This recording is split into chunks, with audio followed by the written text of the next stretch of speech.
Welcome back. Well, Yale Law School facing backlash after praising President Trump's Supreme Court nominee and Yale alum Judge Brett Kavanaugh. More than 200 students, staff, and even some alumni now calling for the school to walk back its praise in an open letter, writing, quote, "People will die if he is confirmed.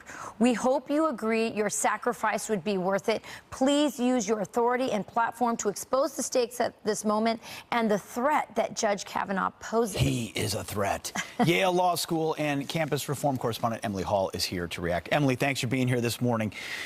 So let me show a little bit of the original press release that Yale put out, and it said, in part, it said, I quote, "I've admired him for serving as a teacher and mentor to our students." That's one of the deans there. Another quote is, "He is a terrific judge. I love teaching his opinions because they are smart, thoughtful, and clear." Another professor at Yale. So these professors simply coming out and saying, hey, this is a qualified guy, yet others saying people are going to die. Exactly. So we have our professors that came out in support of this nominee because Judge Kavanaugh has been a really valuable member of the Yale Law School community for many years. And I think they're logical people. I was nervous about going to Yale Law School because of the notoriety of how liberal the school is.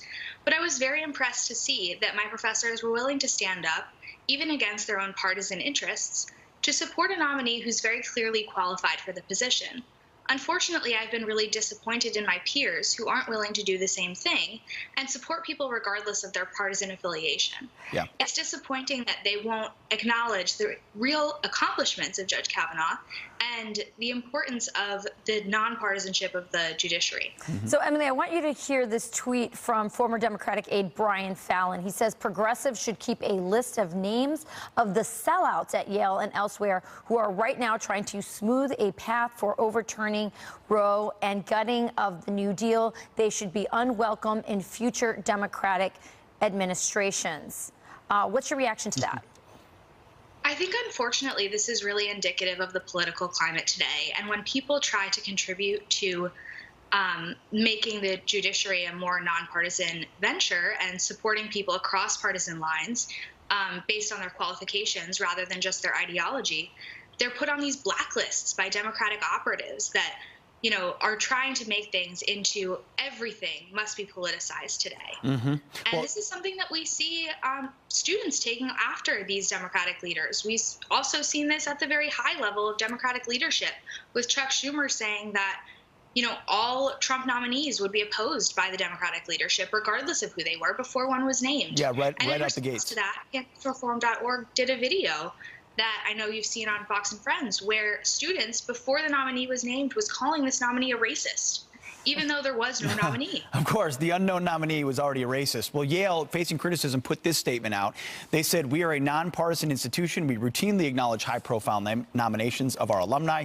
We did the exact same thing not so long ago when Justice Sonia Sotomayor of 1979 received her nomination." So Yale simply saying she was a liberal, we liked her. He's more conservative, we like him because he went to Yale. So they're, of course, just supporting their own institution. Absolutely. It's in their interest to support their own alums.